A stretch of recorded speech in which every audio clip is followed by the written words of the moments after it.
Thank you very much indeed, and honorable members sitting on the dais, ladies and gentlemen. It's true, I'm the Danish ambassador, but I'm also the most greenest ambassador in town because I have consistently worked for a greener, more sustainable world since I came to India back in August 2010.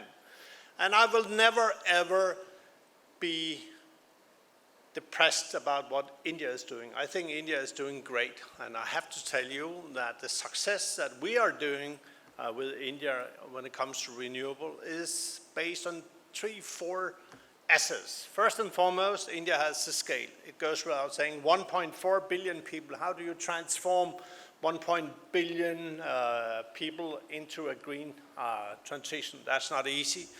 Secondly, we have the skills, but India has a lot of skills. And let me just remind you that when we were literally forced in the beginning of the 1970s to change our energy mix. From one day to another, there was no supply of fossil fuel, and we had to really change our way of living. It came with such a hurricane speed that over the few days, everything came to a standstill in the society. So we reinvented ourselves and became a leading clean tech nation. And then we luckily joined hands years back with India, and we have this Green Strategic Partnership. And it's based on no cheating, no preaching. I'm not here to tell India to stop using coal by tomorrow or in 10 years. It's up to you. We'd like to inspire you, and that's why we have the Green Strategic Partnership. It's about inspiration. We have developed tons of different technologies, ways of doing X, Y set of things, and we would like to present that to India. Then it's for you, the Indians, to make your own decisions. I'm not here to tell you not to use coal by tomorrow, because that's not workable. It's not simply not workable. What is workable is that we have this exchange of inspiration technologies, and that's what we are doing. Years back, Denmark reinvented a very simple technology, named the wind turbines. And wind turbines had been with us for centuries, for many, many thousands of years, in fact.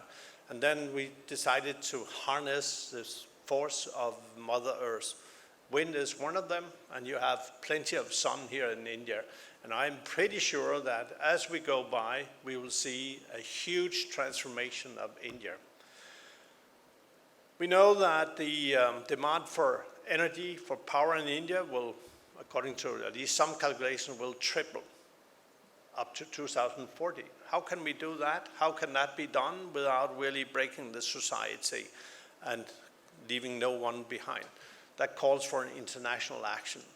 And I have to say that your Honorable Prime Minister, back in Glasgow, COP26, when he announced very, very ambitious targets, I think he set the bar at a level that nobody would have dared doing except for the Indian Prime Minister.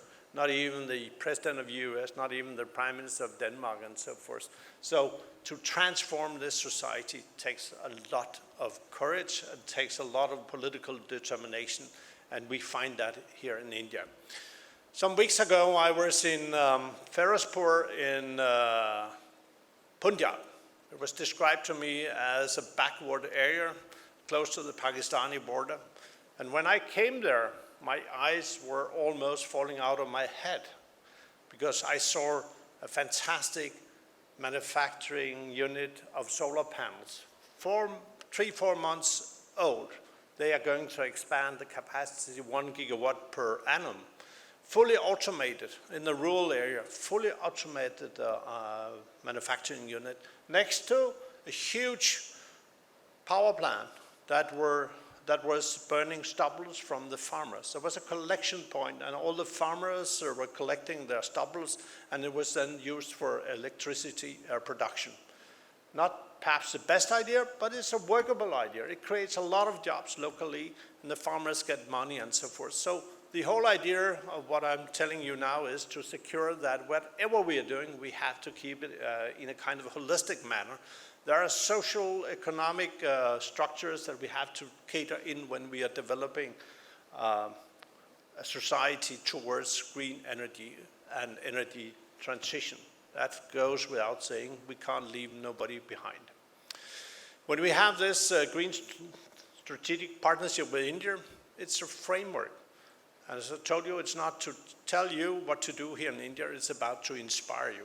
But it also has a different aspect, namely to secure that the industry will work together. So we bring technologies from our partners in Denmark to Indian partners, and we are not here really to force upon you any kind of technology. It's up to you. You can Indianize it. You can. I like the phrase "Make in India." Our job, my job, is to make India green, great, and sustainable. And I'm sure you're on the right track in this context. When I go across India from north to south, east and west, I see so many fantastic examples of people who are really changing the whole setup, the whole way of developing the society. And your Honorable Prime Minister launched last year this Mission Life. We all have to take individual responsibility. We can't just ask our governments or our industry leaders or Mr. Barry from the Niti Aayog to help us out. They can inspire us, of course, but basically we have to change our living habits, all of us. And those of us who will develop a welfare-based society on the backdrop of fossil fuel, which Denmark did. I mean, we are incredibly rich in Denmark, like many of the European countries, but it only came because we had access to fossil fuel. And today we can't come and tell countries like India, nations like India, sorry guys, planet is burning and you can't develop as you would like to. That's not the way forward. And Denmark sets out a special example in the sense that since the 1980s, in fact, we have been able to double our economy and still reducing the carbon footprint. We have been able to reduce the energy consumption. So ladies and gentlemen, whether you are small, big, intelligent, smart, you can do it if you want to. And I'm pretty sure that a country and a nation like India, whoever sits on the top of that society, will have to develop India towards green growth. And when your union finance minister this February announced the union budget proposal, first time ever I heard the word green growth. And that's what should be inspiring all of us. But it does not really implicate that Mr. Kumar, who lives in Orissa or in Punjab, should not have access to energy. Of course, they need to have access to energy, but we would like to inspire. So, ladies and gentlemen, don't forget the 5 S's. The scale of India, it's not how many people you are, not the length of your coastline, but also the potential, the capacities that you have here. Skills, Danish skills, but also Indian skills. I've seen so many technologies being transformed by Indian entrepreneurs, Indian companies, and it's really a great leap forward. Certainly, speed, we are all talking about climate change, and climate change is happening as we speak. We need to do something about it. India is a front leader here, given the fact that you have 1.4 billion people that you have to transform, and you will do it. We need to think about scope. What Denmark and India, what we are doing jointly is not just about for us, it's also about inspiring the rest of the world. And fifth, and not less important, of course, sustainability. We can't do anything in our future projection of growth without being sustainable.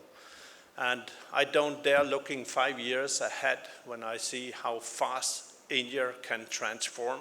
See what happened under the COVID, how the digitization took off, and how many people was vaccinated in a very, very difficult situation. I'm pretty sure whenever it comes to green hydrogen, methanol, whatever, India will be a leader, global leader in decarbonization.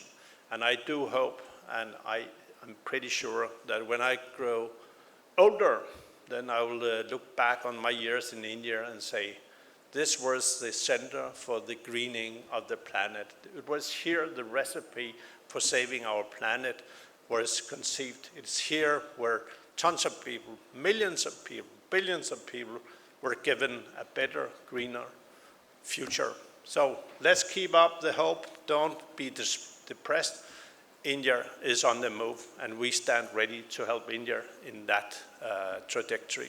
So with these words, stay tuned, be green, be great, and help all of us. Dhanyavad.